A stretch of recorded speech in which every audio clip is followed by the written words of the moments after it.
Hi guys, welcome back to our channel. In today's video, I'm going to show you how to fix Instagram application stopped working.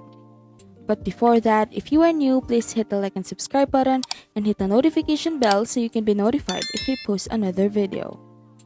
So without further ado, let's get started. First, check if your Instagram application is up to date to fix bugs and other issues.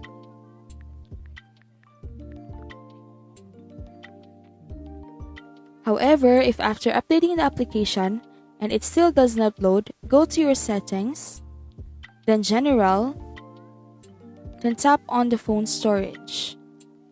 Look for Instagram, then select offload app and reinstall it.